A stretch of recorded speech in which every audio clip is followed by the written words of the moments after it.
Hello class, आज हम लोग क्षितिज काव्यखंड से रस खान पे चर्चा करेंगे। इससे पहले हम लोगों ने वाक्य पे चर्चा की थी, तो वहाँ पे हमने निर्गुण रूप की चर्चा की थी। यहाँ पर हम सगुण रूप की चर्चा करेंगे और सगुण रूप की चर्चा में हम किसके बारे में बात करेंगे? श्री कृष्ण के बारे में बात करेंगे।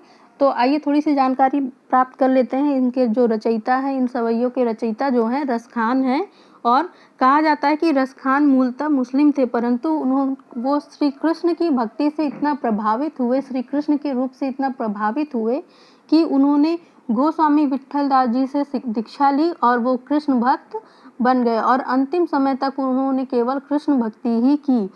तो उनकी जो उपलब्ध कृतियां हैं वो कौन कौन सी हैं? सुजान, रस खान और प्रेम वाटिका। रस खान रचनावली के नाम से उनकी रचनाओं का संग्रह मिलता है। प्रमुख कृष्ण भक्त रस खान की अनुरक्ति न केवल कृष्ण के प्रति प्रकट हुई है, बल्कि कृष्ण भूमि के प्रति भी उनका अनन्य अनुराग व्यक्त हुआ है। तो श्री कृष्ण की जो भूमि थी वो क्या थी? वो आपकी क्या थी? गोकुल थी। गोकुल से भी उनका उतना ही प्रेम है जितना ही कि उनका श्री कृष्ण से है, उनके बाल लीलाओं से है, उतना ही वो श्री कृष्ण की भूमि से भी प्रेम करते हैं। उनके काव्य में कृष्ण की रूप माधुरी, ब्रज महिमा, राधा कृष्ण की प्रेम लीलाओं का मनोहर वर्णन मिलता है। वे अपने प्रेम की तन्मयता, भाव विह्वलता और आसक्ति के उल्लास के लिए जितने प्रसिद्ध हैं, उतने ही अपनी भाषा की मार्मिकता, शब्द चयन और व्यंजक शैली के लिए भी प्रसिद्ध हैं।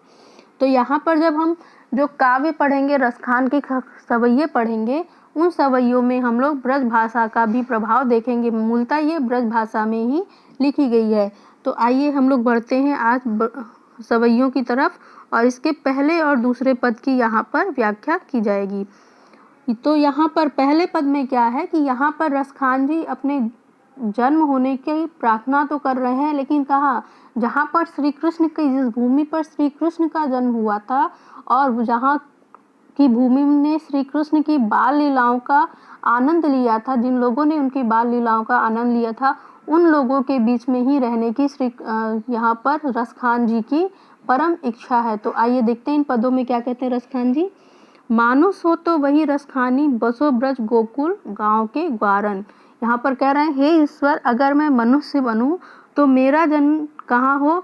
मैं वहीं पे जन्म लूं, मेरा बसेरा वहीं हो, मेरा घर वहीं बने जहाँ गोकुल गांव के ग्वारन, जहाँ पर गोकुल गांव के ग्वाले रहते हैं, जिनके बीच में श्री कृष्ण पले बढ़े, उन्हीं लोगों के बीच में ही मेरा जन्म हो, ताकि मैं भी श्री कृष्ण के उस अलौकिक रूप का, उस बाल लीला का आनंद ले सकूं।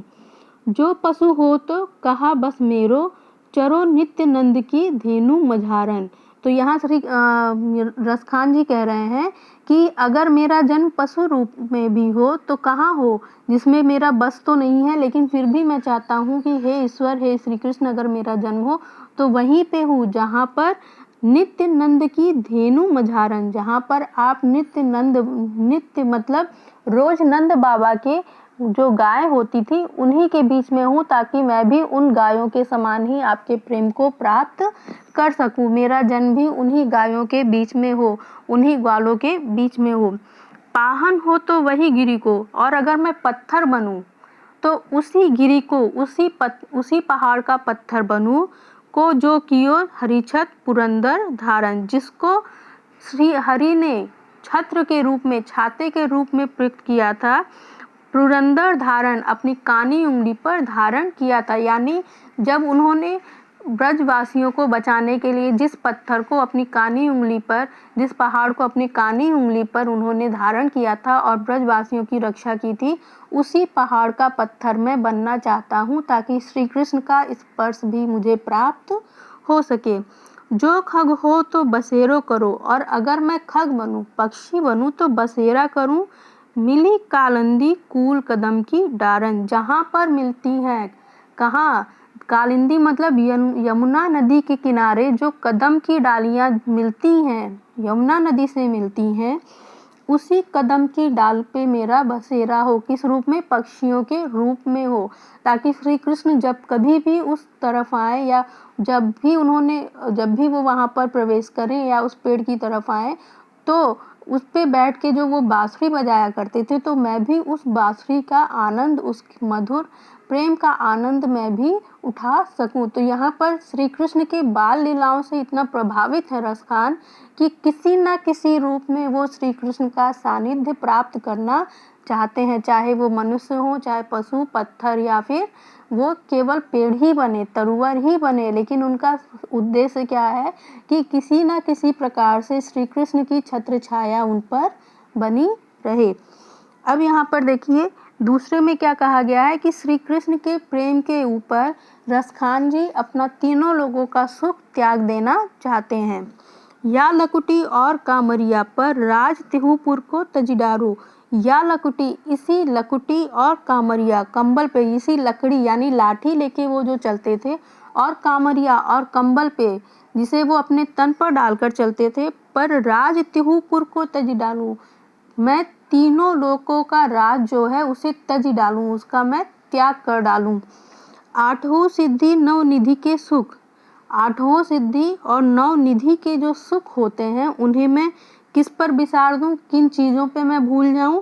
सुख नंद की गाय चराए बिसारो, नंद की गायों को चराने में मैं इन आठों सिद्धि और नौ निधि के सुख को पूरी तरीके से भूल जाना चाहता हूँ।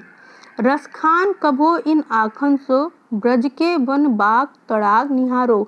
रसखान जी कहते हैं कि कभी अगर इन आँखन सो, इन आँखों से मुझे ब्रज के वन बाग और तड़ाग यानी कि सरोवर निहारने का मौका मिले तो मैं क्या करूं। कोटिक ए कल धौत के घाम, करोड़ों ऐसे, कल धौत मतलब सोने चांदी के धाम, महलों को करील के कुंजन ऊपर वारो, इन करील कुंजन, इन झाड़ियों के ऊपर मैं वार दूं। यानी श्री कृष्ण के इस अलौकिक रूप को देखने के लिए, इस प्रेममय रूप को देखने के लिए मैं संसार के सारे सुखों का त्याग कर देना चाहता हूँ। मेरे लिए श्री कृष्ण के प्रेम से बढ़कर और कुछ भी नहीं है, क्योंकि ये जितनी भी चीज़ें मेरे पास आ रही हैं, तीनों लोक है या सोने चांदी के धाम है, और मेरी आंखें जो सांसारिक चीज़ों को देखेंगे, उससे अच्छा ये है कि मैं श्री कृष्ण के बाल लीलाओं को देखूं, जिससे मेरे मन को उसी आनंद की प्राप्ति हो जो ब्रज के निवासियों ने प्राप्त किया था। तो आज इन्हीं दो दोहों की चर्चा हुई है यहाँ पर क्लास। कल हम लोग इसके आगे की दोहों पर चर्चा करेंगे। Thank you.